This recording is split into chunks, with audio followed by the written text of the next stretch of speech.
ضمن یک تحقیقات ژورنالیستی دست جمعانه لمونده، انرکا، اکسپرسن، SVT و دوسیه، مؤلفان گزارش پس از بررسی حجت‌های مخفی دستگاه‌های اجرایی پرزیدنت روسیه و مقامات ویژه این کشور به خلاصه آمدند که گروه‌های مختلف و گماشته‌های روسیه در چندین کشورهای اروپا برای برانداختن اختلاف بین کشورهای عضو ناتو، از جمله جنگ انداختن بین غرب و پرزیدنت ترکیه رجب اردوغان، یک سلسله گرد همایی‌ها برپا کرده، از جمله در محضر کتاب برای مسلمانان مقدس قرآن را آتش زدند. از همه حادثه معروفی که در مطبوعات جهانی بازتاب گسترده یافت، این در صحنه 21 ینور سال 2023 سوزاندن نسخه قرآن از جانب راسموس پالدوان، یک ملتگرا و افراطگرای دانیگی، در روبروی سفارتخانه ترکیه در استکهلم بود. در اسناد مخفی که به دست روزنامه‌نگاران رسیده است، مقامات ویژه روسیه به مأموریت پرزیدنت گزارش دادند که در اروپا اسلام بدبینی رو به افزایش است. برای دلیل آنها همین دو حادثه سوزاندن و پاره کردن نسخه قرآن را مثال آوردند. ولی مؤلفان تحقیقات می نویسند که 320 کرون شویدی برای گرفتن اجازت گردهمایی‌ها را که در آن پالدون کتاب قرآن را آتش زد، جان فریک، سابق کارمند تلویزیون راشا تودی یا RT پرداخت کرده است. این شبکه‌ها را حکومت روسیه مبلغ گذاری میکند. خود جان فریک در صحبت با روزنامه‌نگاران همکاری خود را با مقامات امنیتی روسیه رد کرده گفته است که از سال 2014 دیگر با راشا تودی همکاری ندارد، اما او قائل آمده است که مبلغ و اجازت گردهمایی را او تامین نموده است. فریک گفته است از بس که انتقال پول از دانیا وقت میطلبید، پول گردهمایی را او داد. از بعد همین حادثه اردوغان اظهار داشت که ترکیه از پیوستن سوئیسرا به عضو ناتو پشتیبانی نخواهد کرد. پس از گذشت یک روز در صحنه 22 ینور سال 2023 رهبر جنبش ضد اسلامی پگیدا ادوین ونگاسول نیز یک نسخه قرآن را در نزد بنای پارلمان نیدرلندیا پاره نمود.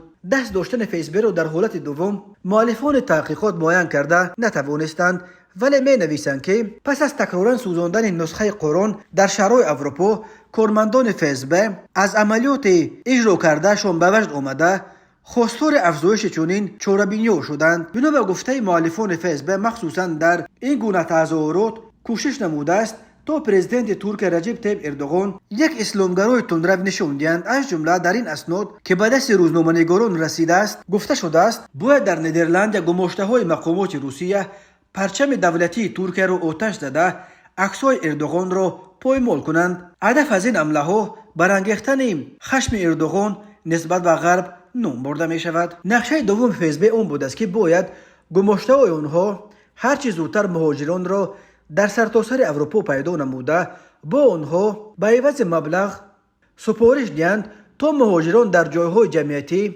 یا سیر آدم در شهرهای چون پاریژ، مادرید، گاگا، بروسل، فرانکفورت عباره‌های تحقیرآمیز درباره اردوغان نویسند و نائل شوند که رسانه‌های اروپایی این عملها را بازتاب کنند. بنا به باوری مقامات ویژه روسیه، با به میان کشیدن پای رسانه‌های اروپایی و بازتاب گسترده این اقدامات، اختلاف بین کشورهای اعضای اتحاد اروپا و ترکیه بیشتر می شود. همچنین گماشته‌های روسیه از شرایط به وجود آمده در کشورهای اروپایی استفاده نموده در هر لحظه موافق چنین تظاهرات را برپا می نمودند. برای مثال گماشته‌های فیسبوک در پاریژ صحنه 11 فوریه سال 2023 در میدان جمهوری که تظاهرگران اصلا برای بیان کردن ناراضگی خود در مورد بالا بردن سن نفقه در فرانسه گرد هم آمده و لفظ‌ها با نوشته‌های اتحاد اروپا و ایالات متحده آمریکا مبلغ گذاری جنگ اوکراین را بس کنید، ناتو بمباران کردن دنیسک را